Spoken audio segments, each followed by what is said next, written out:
Hello po mga kababayan. Ay salamat, nakabalik tayo. Kumusta po kayo? This is Nancy Bicolana at dito po ay may napansin kayo sa nangyaring madali na pag-suspindi dito kay Congressman Mayo Barsaga? Meron ako napansin. At saka gusto ko rin i-share itong si Attorney Bing Guanzon. Ay, nairita talaga siya mga kababayan at hinamon pa niya itong si Congressman Puno na isang tagapagtanggol ni Martin Romualdez. Na, sige ha, nagawa na, live stream tayo, sabi niya sa Luneta. Pakita mo, meron ka bang moral? So mga kababayan, irita talaga siya sa hindi niya nagustuhan din ang ginawa nila. Kasi nga po, anong pinagbasihan po nila para isuspende siya? Yung kanyang karapatan na mag-express ng kanyang damdamin. Yung pong yung nag-practice lamang siya ng karapatan niyang magsalita, mag-express ng kanyang nararamdaman laban dito sa korupsyon. At particularly, lagi niyang tinatawag itong sila Bongbong Marcos, si Martin Romualdez at yung mga iba pa na yun din naman po ang gusto nating ipaalam sa kanila. Di ba? Si Congressman kasi Barsaga, marami siyang follower at maraming nakikinig sa kanya. Siguro yun ang gusto nilang putulin. Isa pa mga kababayan, alam po ba ninyo, yung napansin ko nga, na parang impeachment 2.0. Why? Kasi minadali. Minadali. Di ba sabi ni Congressman Leandro Leveste? Na ngayon lang, bakit itong inuna ninyo? Ngayon lang naming hapon nakuha ang committee report. Ibig sabihin, katulad ng nangyari doon sa impeachment kay VP Sara, hindi binigyan ng pagkakataon na scrutinize, suriin, para sila makapag-decide kung ano ba, tama ba o hindi, na isuspende si Congressman Mayo Barsaga. Kaya ako nasabi na parang impeachment 2.0, hindi ba? Ganon din yun, madalian. At ito pa, ang sabi pa po ni Congressman Leandro Leveste, ordinary, yun dong sa, dyan sa House of Representatives, wala naman daw masyadong nag-a-attend. Wala naman daw talaga masyadong tao. Kaya lang, parang inuna nga ito, parang pinatawag silang lahat para dito lang. Ganito ka-importante ito. Ang pagpapasuspende, ang pagboto sa suspension nitong si Congressman Barsaga. Di ba? So, ang tingin ko tuloy, bakit kaya? Meron na naman kayang itong katulad ng impeachment 2.0, meron kayang lagay dito? Di ba? Kung walang palaging maraming nag-a-attend dyan, bakit all of a sudden, ang dami? Nung araw na ipinasuspende si Congressman Mayo Barsaga, Congressman Kiko Barsaga. Di ba? I believe, kung hindi ako nagkamali, baka ipinatawag sila lahat. Ganyan po ba ka-importante yun? Sa dami ng problema, lalo na po, sabi nga ni Lacson, kung hindi ninyo natatandaan, ang original sin ay sa Congress. Di ba? When we're talking about, yung nagsisimula pa lang sila ng imbestiga nitong corruption, anomalya dito sa flood control. Ang sabi ni Lacson, the original sin ay sa Congress.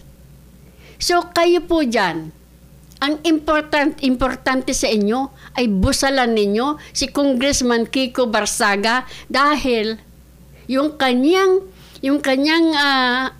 isinisigaw o kino-call out ay pareho din ng gustong isigaw ng taong bayan. Gusto nyo lang sigurong busalan si Congressman Barsaga dahil mas maraming nakikinig sa kanya dahil siya lang at iilan ang matapang na kino-call out kayo. Diba? Oh. Ito pa mga kababayan.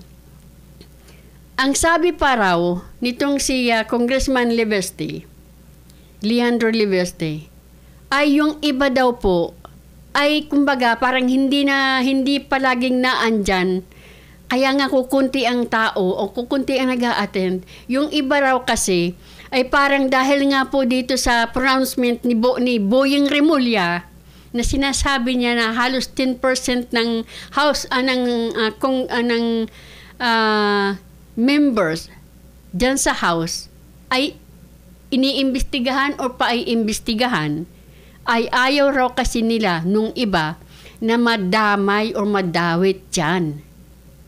Nag-aalala kasi daw po sila na baka yung 10% na yon ay kumanta, kasi kapag kumanta daw po ay baka mas marami pang madawit.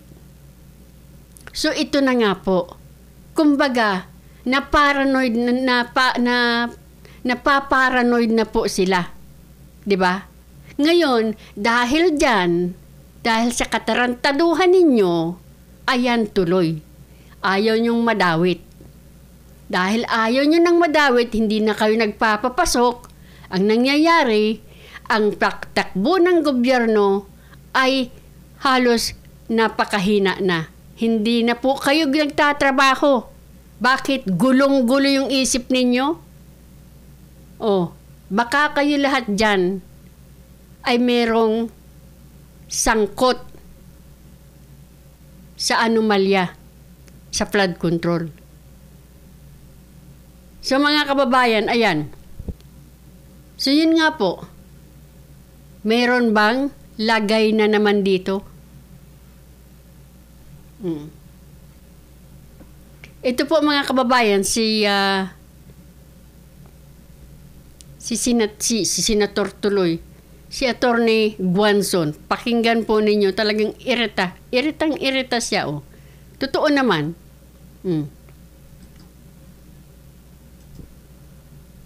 Sige po. Yan, go. Napanood nyo yung mga video ng mga congressmen at tungkol sa sa suspension ng Ethics Committee at ng House Majority kay Congressman Kiko Barzaga ng Cavite, no? Ano nangyari dyan sa mga human rights defenders dyan sa House? Bigla nakalimutan yung freedom of speech. Dapat balancing of interest, panalo lagi ang freedom of speech. Lalo na pag inside the halls of Congress, na siya mismong dapat ay nagpapatibay ng ating saligang batas. Diba? Ba't naman ganun? Pag ang congressman, si Kiko, ay nagkikriticize kay BBM, tinatawag siyang magnanakaw, o mandurugas, magnanakaw, isususpindi nila. Pero pag si Congressman Puno naman nagsabing gandang lalaki at honest nitong si Martin Romualdez, hindi nila isa-cite for unethical conduct for being biased. Pamura na. Ano nangyari dyan sa human rights defender sa House?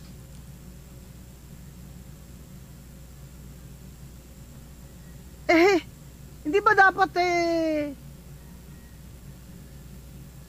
ikumpara mo naman sa pagkanipis ng balat sibuyas ni Congressman Puno ang konstitusyon na napakapakapal ng ating mga karapatan dyan sa Bill of Rights, abay dapat panalo si Kong Kiko at hindi siya dapat mag-suspend. Dapat chastise pa nga yan si Congressman Puno. Akala mo naman kung sinong napaka-moral na tao. Oy. Ano, Congressman Puno? Oh. Halika, punta tayong luneta, tayong dalawa, live stream.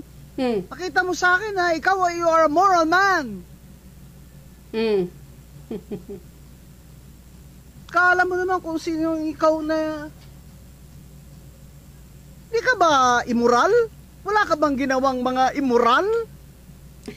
Pero sa loob ng House of Representatives, pag freedom of speech ang pag-uusapan, ay dapat hindi na nga yan iniisip pa. Dapat agad mo nang, kung ikaw ay talagang napasok yan sa ulo mo, tigat-tigat na mga ukukote nyo dyan, Article 3 ng Konstitusyon, dapat hindi nyo na nga yan pinag-iisipan. Sabihin nyo, freedom of speech yan eh. Ayoko lang yung manner of saying it. Gaya nung Attorney Commissioner Guanzon, freedom of speech yan, pero ayoko lang yung sinasabi niya, putang ama kayo dyan. Oh. You don't like him. That's why freedom of speech does not apply to him. You don't like what he's saying because that's why freedom of speech does not apply to him. Freedom of speech applies only if you like what he's saying. You pretentious fox.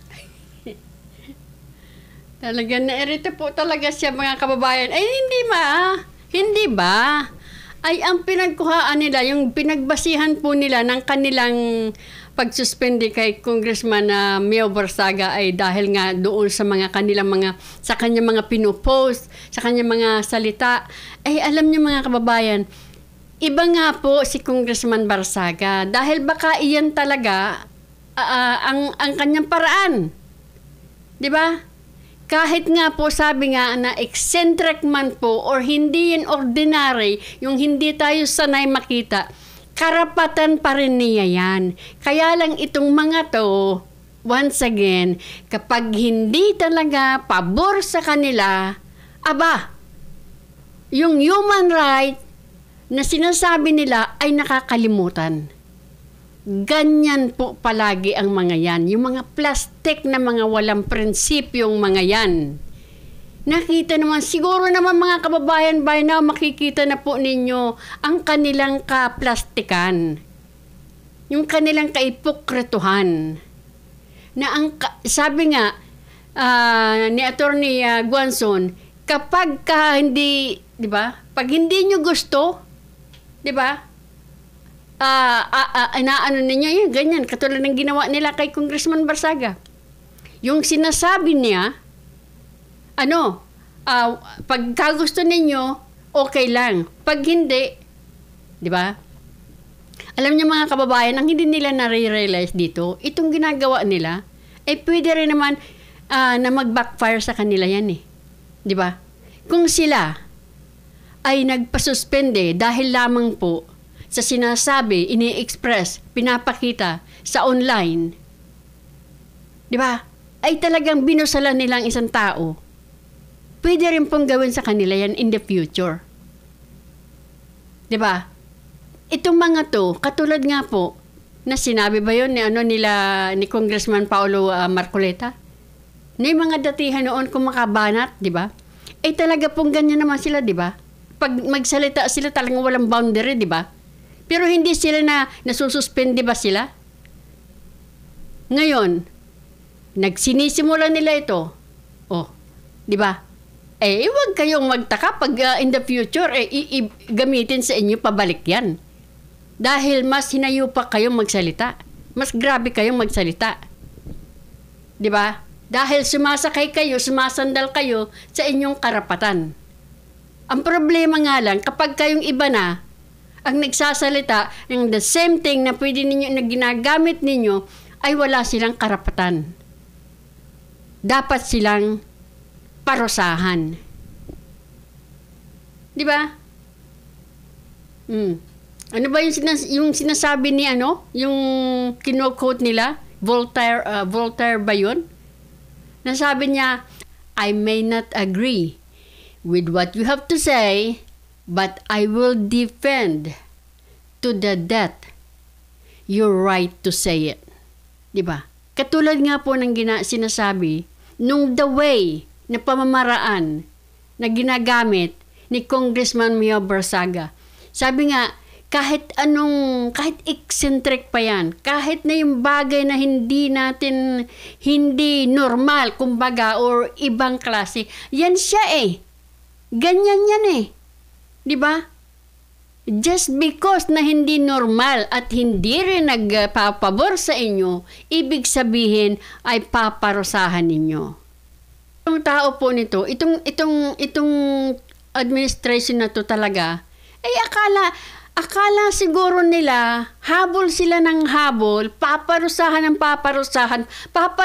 ninyo milyon-milyon tao. So akala ninyo, pag nakita nilang ginagawa ninyo yan kay Congressman Barsaga, paulit-ulit nyo na to eh. Natanda ninyo mga kababayan, yung mga vloggers. Di ba? Pinapahiya nila, pinatawag nila. Yung Quadcom, by the way. Di ba? Patawag-tawag sila sa mga vloggers. Quadcom ba yun o Tricom? Na pinapahiya nila. Dahil ayaw nila yung sinasabi, ang problema naman nila doon, fake news daw. Yung fake news. Ito pa. Yung tiga-Quadcom dyan, Tricom dyan.